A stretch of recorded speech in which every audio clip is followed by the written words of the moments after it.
Translation and purport by His Divine Grace, A.C. Bhaktivedanta Swami, Srila Prabhupada Ki Jai. It is very good, my dear child, that you have attained the supreme goal of life by developing love of Godhead. Thus you have pleased me very much, and I am very much obliged to you. Purport.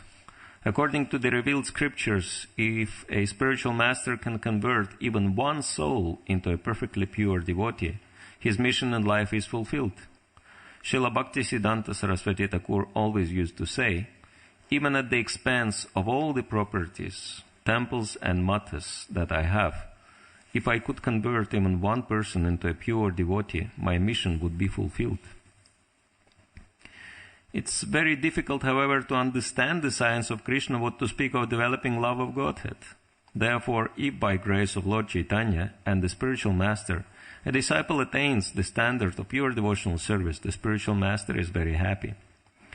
The spiritual master is not actually happy if the disciple brings him money, but when he sees that the disciple is following the regulative principles and advancing in spiritual life, he is very glad and feels obliged to such an advanced disciple. Baila padatumi parama purushartha tamara primeti ame hoila kritartha. It is very good, my dear child, that you have attained the supreme goal of life by developing love of Godhead. Thus you have pleased me very much, and I am very much obliged to you. These are the words of Srila Ishwarapuri, the spiritual master of Sri Chaitanya Mahaprabhu, who was very much impressed by spiritual attainment of Lord Chaitanya. He realized immediately that all these symptoms were symptoms of pure love of Godhead. Krishna Prema, and of course Lord Chaitanya Mahaprabhu is none other than Krishna himself in the mood of Srimati Radharani. Therefore, it is very easy for him to display the topmost perfection because he is always perfect anyway. And nevertheless, to teach all of us, he is accepting spiritual master. And his spiritual master comes in a very special line. Ishwarapuri was a disciple of His Divine Grace Madhavendra Puri Goswami, whose birthday, whose appearance day we celebrating today, and who, according to the scripture, was one of the three persons who not only attained Krishna Prema. There were many devotees who had the level of Krishna Prema, but the topmost perfection in Krishna Prema, as it is described in Bhakti Rasamrita Sindhu or Nectar of Devotion, there are 8 levels in Krishna Prema itself, and the topmost level is called Mahabhava. And there are only 3 persons, it is described, who attained the topmost, or who had the topmost perfection of Krishna Prema on Mahabhava level. One is, of course, Srimati Radharani herself. Another person is Sri Chaitanya Mahaprabhu. He displayed Mahabhava. But the third person is Madhavendra Puri Goswami. So he also displayed that Mahabhava. This stage in which devotee is completely oblivious to what's going on in the material world, and he's fully absorbed in his relationship with the Lord, as it is described Madhavendra Puri. When he came to Govardhan, and he was chanting and dancing on the way, and he was not aware whether it is day or night. and he didn't care whether he's walking or falling, or if there is any food to eat or if there is no food to eat. He didn't care. If someone would offer him something to eat, he would eat. Otherwise, he was just fasting and without noticing that. Jai Shri Shri Radha Gokulananda Sitaram Lakshman Hanuman Shri Shri Gaur Nitai Ki Jai. So this is something which is beyond our imagination, and we know that Lord Chaitanya was also displaying these amazing symptoms of Mahabhava, when he was completely unaware of what's happening with his body.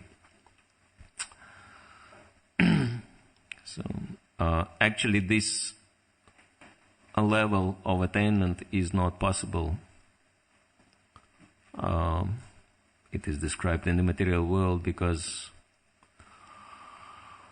the spiritual ecstasy one perceives is so great that material body just cannot handle it. The analogy is given: if you plug in an electric device, whatever, maybe iron or something like that, into the socket, and it gives you much higher current than the device can handle, so device bursts. So in the same way, if someone has this so much bliss, there is so much bliss available from Krishna Prema, especially the topmost stages, that material body just cannot handle it. So material body falls apart. And there are other examples as well of that. So this is what we are aiming at. To be so happy that we wouldn't be able even to survive that happiness. Anyway, that's we still have to work on purifying our own hearts to achieve that level. But we see so many examples in scriptures. And in many instances when it is described, there are descriptions of devotees like that, like Madhavendra Puri or Gopal Bhatta Goswami, by whose pure desire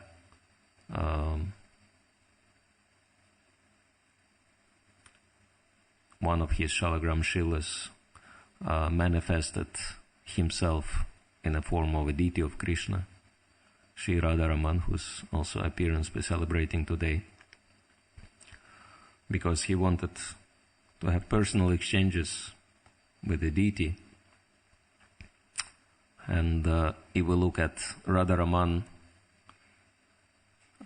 body, you can see the marks of Shalagram Shila on the body, and also certain features of the body. For example, the fingers on the body are so fine and delicate that pujaris are even afraid to put flute in his hands, not to damage his fingers. And if one looks closer, he has, his mouth is slightly open and one can see teeth inside his mouth. So it's something which is not possible just to carve from the stone. So these are the proofs that he is Shalagram, who manifested himself in the form of a deity. Just because of so much love Gopal Bhatta Goswami had. And all these personalities, they're actually belonging to the spiritual world. And they come here just to play the parts of conditioned souls.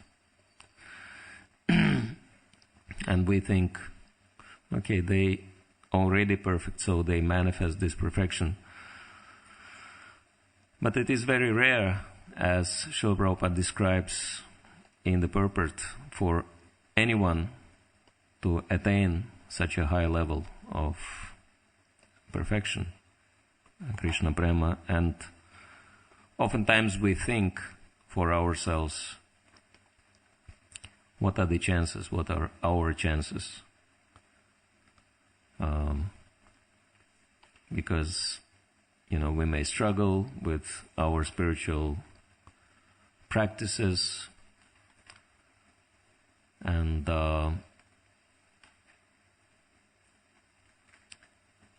we come across different problems, and then we look for solutions to these problems.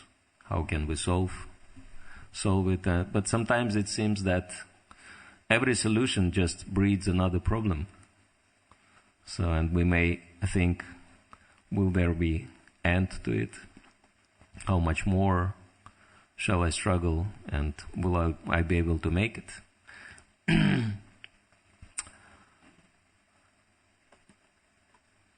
Srila Prabhupada says in the purport that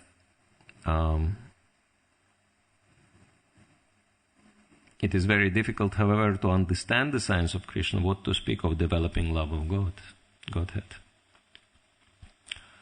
So how do we do that?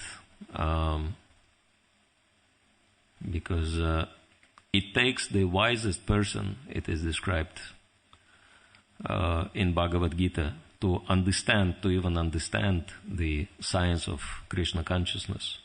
Tasham gyani nityuktaya kabhaktir vishishyate.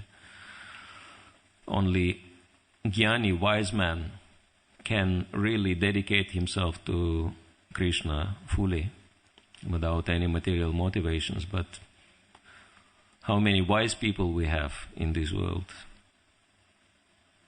There are very few people who are wise, and everybody else is otherwise. So, and we may sometimes become discouraged or disappointed, or even we may lose hope to achieve full perfection, as Prabhupada was saying, in this lifetime. Right? Let's see how it is relevant for how many people it is relevant here. How many of you felt that, it's hopeless? How much more it will take? It's much more difficult that it appeared in the beginning. That in the beginning it was advertised as something very easy, but now I'm realizing that it's not that easy. How many of you felt like that? So it's a reality. But then Srila Prabhupada says, what is the hope? By the grace of Lord Chaitanya and the spiritual master, a disciple attains the standard of pure devotional service. And then the spiritual master is very happy with that. Sometime, quite a few years back, when I felt like that actually I'm completely hopeless case, and shall I continue to struggle? And I was listening to Prabhupada's classes, trying to understand what to do. And then I was listening until I fell asleep. And then in my dream, I saw one of our senior devotees. And I came to that senior Vaishnava. I offered my obeisances to him. And I started lamenting. I was telling him that, I'm completely hopeless. How can I advance spiritually? What do I do? Whether I should continue or not? And in my dream I even cried out of desperation. And then he smiled, he embraced me, and he said, "Don't worry." I felt like that before also. And I realized that I'm a hopeless case, and the only thing I can do is to serve Vaishnavas. So I thought, this is perfect solution. I can do that. I don't have to be extremely advanced to serve devotees. And so this actually is a solution for all of us. Because can we develop Krishna consciousness? It says yes, but actually we cannot. Because Krishna consciousness belongs to Krishna. This is why it's called Krishna consciousness. And by definition, we can only have Krishna consciousness in the association of Krishna and his devotees. We can only reflect the consciousness of Krishna, and this is called Krishna consciousness. So only by associating and serving Vaishnavas and the Supreme Lord, we can have Krishna consciousness. There is no other alternative. And so the better we learn to serve Hari, Guru and Vaishnavas, the more we develop our Krishna consciousness. So this is a very simple secret of success. Yasya prasadam bhagavat prasadam. Yasya prasadam agati kutopi. By pleasing the spiritual master, we achieve the mercy of Krishna. But if we are not pleasing the spiritual master, then we cannot achieve anything good. And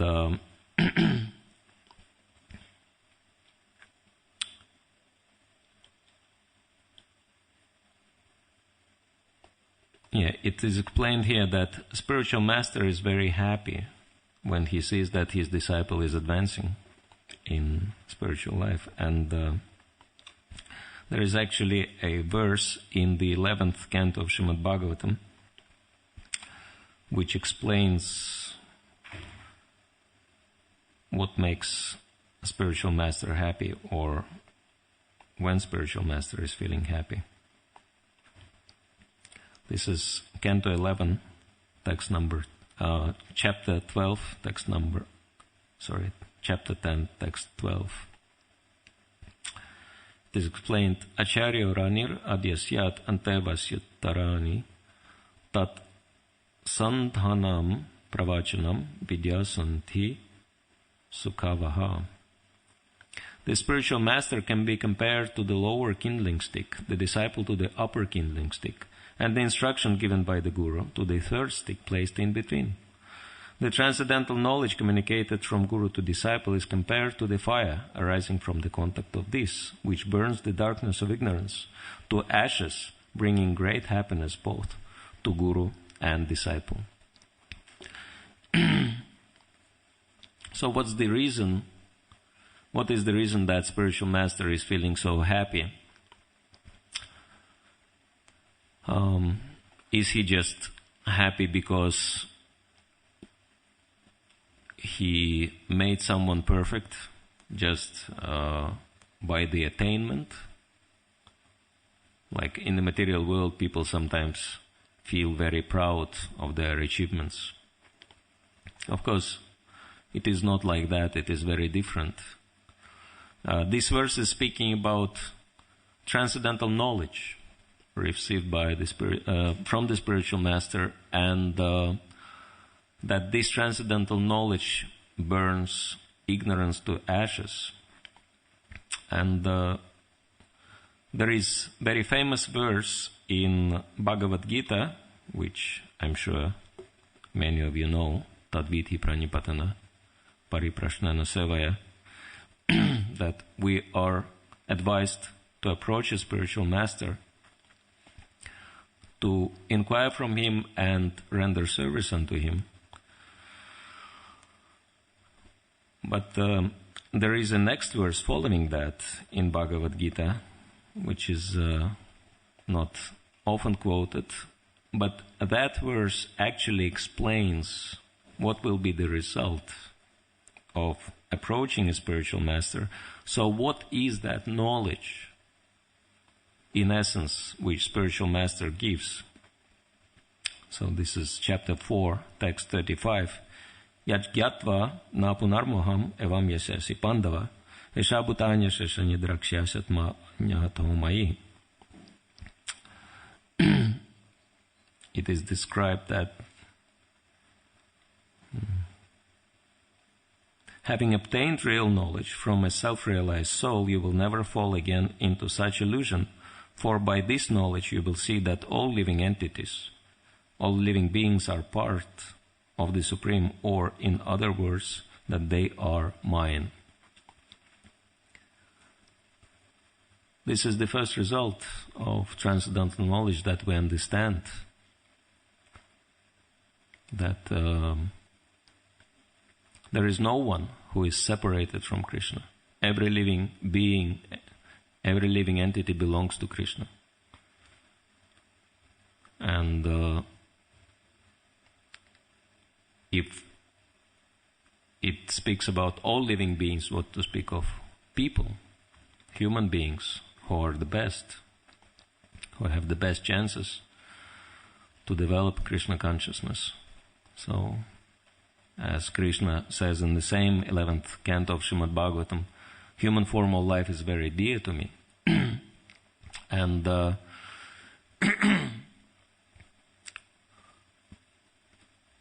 this understanding is the first step in Krishna conscious development, that there is no one separate from Krishna. Everyone belongs to Krishna. And on the basis of this understanding, one starts advancing in spiritual life. And the first symptom of bhakti, as it is described in Nectar of Devotion, is klashagni. One becomes free from all miseries of material existence. Because one understands that everybody belongs to Krishna. And therefore one will never have any enmity or negative attitude towards others. One will never be bewildered. But we can see that it is happening sometimes. That devotees may even have problems with each other. Or devotees may somehow believe in some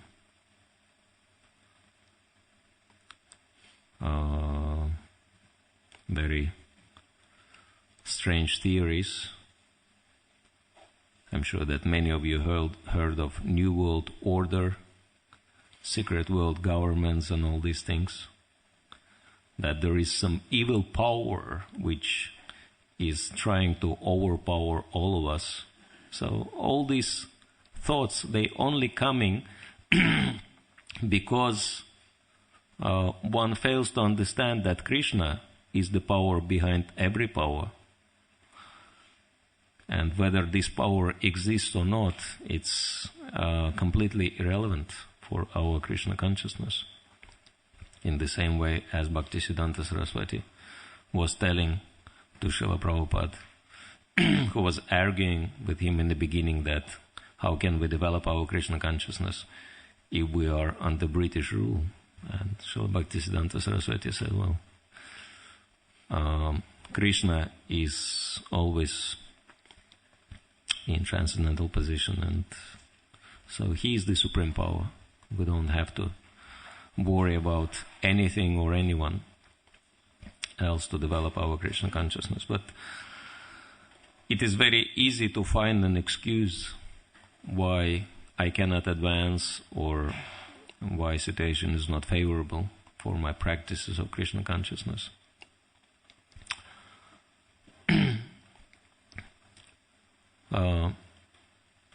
And so spiritual master becomes very happy if disciple advances in spiritual life, because then that disciple can become instrumental in fulfilling spiritual master's mission, which is to bring Krishna consciousness to every living entity. to give Krishna consciousness to as many living entities as possible. Because, as Sachinandan Maharaj nicely pointed out, love of Godhead manifests in a pure devotee through compassion towards everyone else who is bereft of Krishna consciousness. Because pure devotee has so much experience of nectar which comes from Krishna, and he is feeling sorry for those who are missing out and on this nectar, and he wants to give Krishna consciousness to everyone. Like Srila Prabhupada, he sacrificed his own life. I heard he was saying, he was admitting to one of his disciples, one of his servants, that actually he shortened his lifespan by at least 10 years because of so much strain, global travels, late nights, etc., etc. So this is how much Srila Prabhupada wanted to introduce Krishna consciousness to as many people as possible, because of that love of Krishna and because of that compassion. And if someone advances in Krishna consciousness, then one will have the same burning desire, if not one's own, at least reflecting from one's spiritual master, to give Krishna to others, to as many people as we can, and one will never have any problems with others, even though so many people in the material world, they behave improperly. But it is expected, because material world is compared to a prison house. So in prison you don't expect people to be perfect. So if we are in the material world, naturally things will be happening. My Guru Maharaj told one story from his own experiences when he was undergoing a surgery, quite a major surgery, and he had to get amnesia, anesthetic. Yeah. So anyway, he had to. Jai Shri Radha Gokulananda Shri Sitaram Lakshman Hanuman Shri Gaurnitai Ki Jai. Yeah, sorry. So he had to be put to sleep to have this surgery, and then somehow the dose was not enough, and he came back to his consciousness in the middle of operation, and he said he couldn't think straight because he just came out of this condition, and then after opening his eyes, immediately he saw a people with masks over their faces and with knives covered with blood, over him. And then, because he was trained as a Marine officer, because he had very serious military training, before he could realize what's happening, instinctively he just punched the first person in the face without understanding that this is a surgeon. And this was the main surgeon. And he just, he said, just put mask back on him. So they put the mask, so he inhaled, and then he went back to sleep. And then, after the operation was over, and he said they gave me, big dose of that anesthetic this time to make sure that it doesn't happen again. So he slept for a long time. And then after a while, when he came back to his consciousness, he was already in his bed, and he remembered the incident, and he realized what happened. And then he saw that surgeon, that doctor, entering the room, and he started apologizing. And that surgeon had a big plaster over his nose because he punched him quite hard. And he said, I'm really sorry that this happened, but the doctor said, no problem. It's our fault, actually, because we haven't given you enough anesthetic. And so don't worry about it.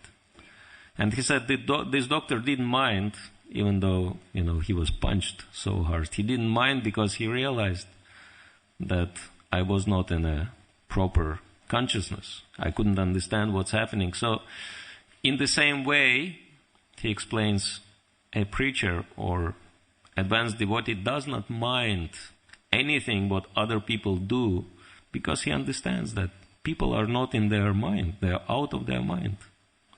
Sometimes Prabhupada was comparing material world to a mental asylum. So how can you expect inmates in a mental asylum to behave properly? It is a surprise if someone behaves properly. Normally people don't. And therefore, if we sincerely serving our spiritual master, then this will be the very first effect of our Krishna consciousness. We will never have any issues with anyone, even with non-devotees, what to speak of devotees. And rather we'll try to give Krishna consciousness to as many people as we can.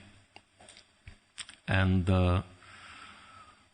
sometimes, if you noticed, it is very easy to maintain Krishna consciousness if you are in the association of like-minded devotees. But if you are not, then it's very hard. So it is very important to make our own Krishna consciousness easy, to have the same mindset, and to be focused on one single goal, which is the instructions Srila Prabhupada gave us. And we may say, Srila Prabhupada gave us so many instructions, volumes of books, and so many conversations and classes, etc., morning walks. So which ones do we focus on? Well, he made it very easy for us. Right in the beginning, when he founded ISKCON, he gave us 7 explicit purposes. And if we focus on these 7, and they're all interlinked, if we focused on these 7 purposes, and they will work together in a systematic way, understanding these 7 purposes, if we work together to implement them,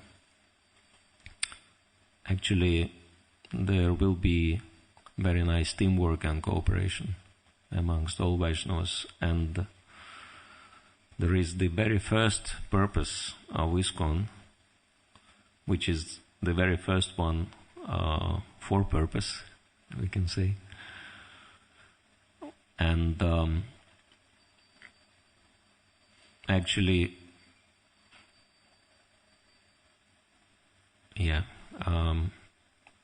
some of the devotees would know the very first purpose. How many of you know what is the Mother Urmila knows to some extent? Anyone else knows the first purpose of ISKCON?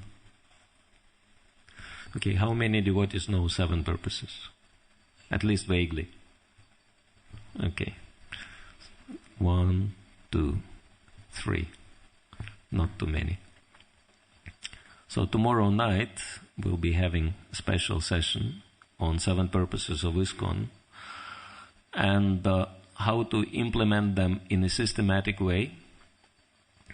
And we'll be presenting a project which is happening in many different countries. It's called Spiritual United Nations, headed by His Holiness Mukunda Goswami Maharaj, and number of senior Vaishnavas, spiritual masters, are taking active part in it. And we believe that this project is the ultimate solution for all the troubles we may face, and a very nice platform to achieve what Srila Prabhupada really wanted.